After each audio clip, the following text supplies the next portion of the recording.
इस lab video tutorial में हम DLE लैब वीक 10 में हम 1 बिट कंपैरेटर को स्टडी करेंगे कि कंपैरेटर कैसे इवॉल्व होता है और उसमें क्या क्या चीज़ें रिक्वायर्ड होती हैं। कंपैरेटर के बेसिकली हमें स्विच, लॉजिक, टॉगल्स, बैटरी और 3 गेट्स XOR, एंड और नॉट गेट चाहिए होंगे।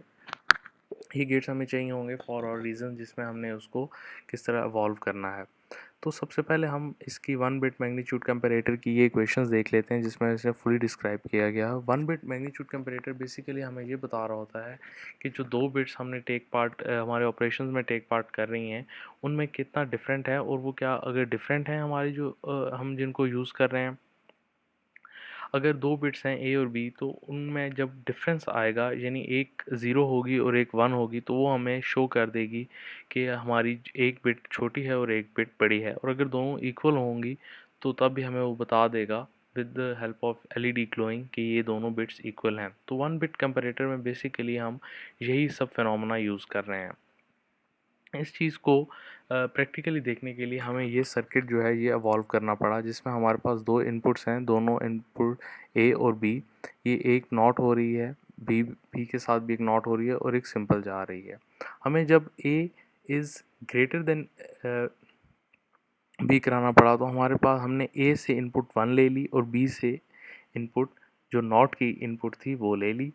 इसी तरह जब हमें a is equal to B कराना पड़ा तो हमें यहाँ से a भी 1 लेना पड़ा और b भी 1 लेना पड़ा, और इन दोनों को हमने XOR कर दिया। XOR करने के बाद इसको हमने यहाँ पे आप देखें हमने इसको नॉट कर दिया।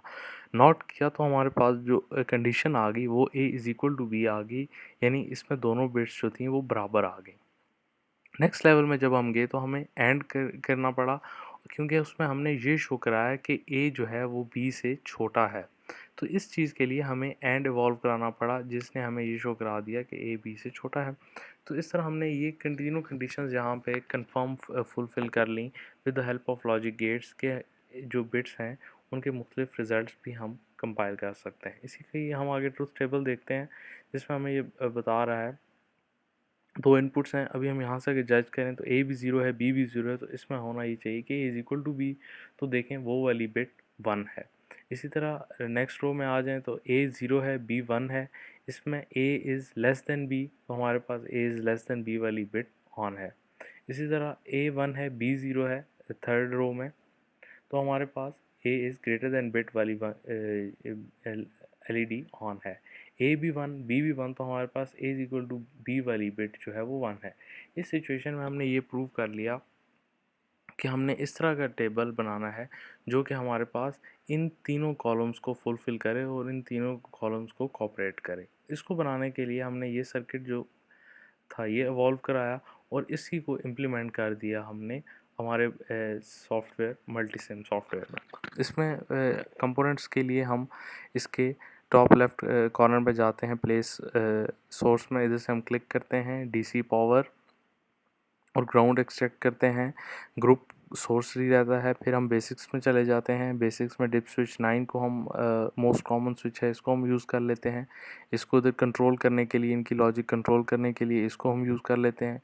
फिर हमें इसमें लॉजिक गेट्स चाहिए होते हैं, गेट्स के नंबर इधर पुट करते हैं 74 S04 से हम इसकी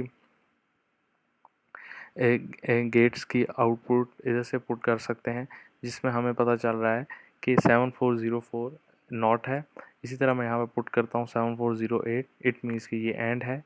7486 को जब हम इधर पुट करते हैं तो इट मीन्स कि ये XOR गेट है। तीनों गेट्स मैंने यहाँ से एक्सट्रैक्ट कर लिए बाय क्लिकिंग ऑन ओके।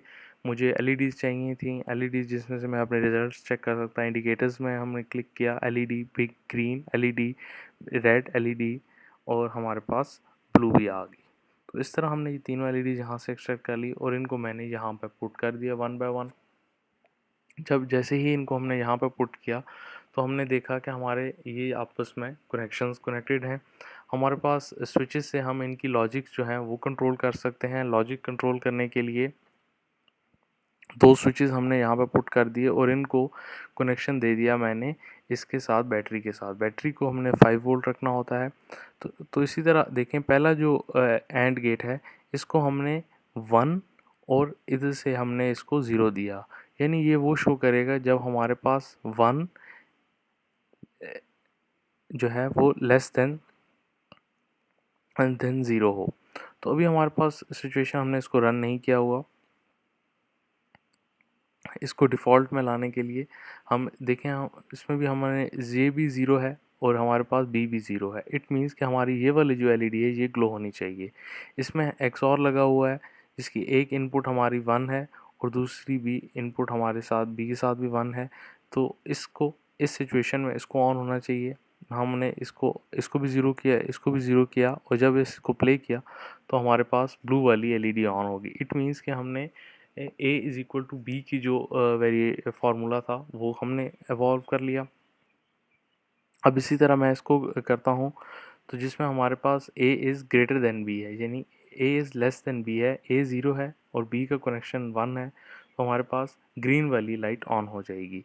इसी तरह जब मैं इसको करता हूँ तो हमारे पास ए भी 1 है, बी भी 1 है, तो हमारे पास ब्लू वाली। अब A is greater than B में हमारे पास रेड वाली लाइट ऑन हो जाएगी x1, जो कि हमें ये शो कर रही है कि हमारे पास जो ए है वो 1 है और बी की वैल्यू 0 है। तो 1 बिट मैग्नीट्यूड कंपैरेटर में हमने यही इनकी जो बिट्स की को कंपैरिजन करके हमने अपने रिजल्ट्स एक्सट्रैक्ट किए हैं ऑन द बेसिस कि उनमें कितना वेटेज है, कि एक 0 है और एक 1 है तो इन दोनों में डिफरेंस है। इसका मतलब कि 0 वाली जो बिट है वो लो है और जो 1 वाली बिट है वो हाई बिट है। तो इस डिफरेंस को बेस हमने इस मल्टीसिम सॉफ्टवेयर में एवॉल्व किया, जिसकी वजह से हमने ये कंफर्म बता दिया कि हमारे पास जो बिट्स हैं वो इनमें एवॉल्व होती हैं और इस तरह हमने एक बिट को कंप्राइज किया और एक इस सॉफ्टवेयर में इसकी जो है प्रैक्टिकल एग्जांपल भी हमने कंस्ट्रक्ट कर ली।